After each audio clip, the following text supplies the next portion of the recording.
জাল দলিল দিয়ে রেকর্ড করতে এসে হাতে নাতে ধরা পড়ল এক ব্যক্তি। ঘটনাটি ঘটেছে মালদা জেলার হরিশ্চন্দ্রপুর 2 নম্বর বিএলআরও অফিসে। ধৃত ব্যক্তির নাম আমজাদ খান, বাড়ি হরিশ্চন্দ্রপুর 2 নম্বর ব্লকের সুলতাননগর গ্রাম পঞ্চায়েতের এলাকায়। হরিশ্চন্দ্রপুর 2 নম্বর ব্লকের বিএলআরও সুরজিৎ দাস জানান, আমজাদ খান নামে ওই ছেলেটি 5টা দলিল রেকর্ড করার জন্য দিয়েছিল। সেটা আমরা এডিএসআর অফিসে ক্রস চেকিং করতে জানতে পারি প্রত্যেকটা দলিল জাল। তারপর সেই ছেলেটির বিরুদ্ধে এফআইআর দায়ের করা হয় এবং তাকে পুলিশ প্রশাসনের হাতে তুলে দেওয়া হয়েছে। কি হয়েছিল? একটি ছেলে 5টা জাল দলিল রেকর্ড করার জন্য দিয়েছিল, যেটা আমরা এডিএসআর অফিসে দলিলগুলো ক্রস চেক করে জানতে পারি যে প্রত্যেকটা জাল দলিল, এবং যে দলিলগুলো নিয়ে রেকর্ড করতে এসেছিল তাকে আমরা তাদের এগেনস্টে এফআইআর লঞ্চ করে তাদেরকে থানার হাতে তুলে দিই। সেই ছেলে একজনের নাম হচ্ছে আমজাদ খান, সেই সব নিয়ে এসেছিল, আর ও একজনের নাম বলেছে শেখ শাহাবুল। তাদেরকে আমরা তাদের নামে এফআইআর লঞ্চ করলাম এবং থানার হাতে তুলে দিলাম। আজকে কজনকে আজকে কটা দলিল ছিল? কটা দলিল নিয়ে এসেছিল? দলিল নিয়ে এসেছিল 5টা মিউটেশন কেস ছিল। সবকটাই কি ফেক কেস ছিল? সবকটাই দলিল ওরা ফর্জ করেছে, ঠিক আছে।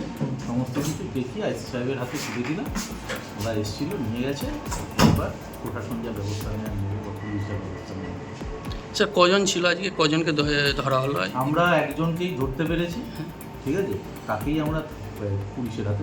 হরিশ্চন্দ্রপুর থানার পুলিশ অভিযুক্তকে আটক করে জিজ্ঞাসাবাদ চালাচ্ছে। কে দিয়েছিল তোমাকে দলিল? কতগুলো দলিল নিয়ে এসেছিল আজকে? আজকে না স্যার, 1 মাস 1.5 মাস আগে দিয়েছিলাম। কে দিয়েছিল? আর কে দিয়েছিল তোমাকে দলিলটা? শেখ সাহেব বাড়ি কোথায় ওর? পলিহারি। কতদিন ধরে করছিলে এই কাজটা? এই আমি নতুন ঢুকেছি 2-3 মাস। এখানে এসে তোর এখানে কি হলো? দলিলটা কে নিয়ে যাচ্ছে তোমাকে এখন? থানায় নিয়ে গেল। কতগুলো দলিল ছিল?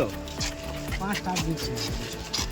ছেলেটা হচ্ছে দালাল, আমাদের কোনো লোক খেলাক নেই, দালাল। তো ডাইরেক্ট ও কেস রেডি করে দিয়ে কেস সাইডে করে দিয়ে হিয়ারিংয়ে যায়। হিয়ারিংয়ের মুহূর্তে ধরা পড়লো কি দলিলটা জাল, কিন্তু কেসটা তামিল হয়নি, কিচ্ছু হয়নি, বুঝলেন। আর বিভিন্ন দালালগুলো এসে অফিসে কাজ করছে, কিন্তু আমাদের লোক খেলাররা তাদেরকে বাধা সৃষ্টি করে, তবুও তারা সাহেবের আন্ডারে সিটিং হয়ে ওরা কাজ করে। এর আগে আমাদের হরিশ্চন্দ্রপুরে 2 নম্বরে 1 নম্বরে এরকম ঘটনা ঘটেছে, এই প্রথম। এর আগে কোনোদিন ঘটেনি। বেকারের জ্বালা আছে, বেকার সমস্যার জন্য 2 টাকা রোজগার দিয়ে রেকর্ড করার চেষ্টা করছে, তার সাথে আমাদের কোনো কানেকশন, আমাদের লোক কলার কানেকশন সম্পর্ক নেই।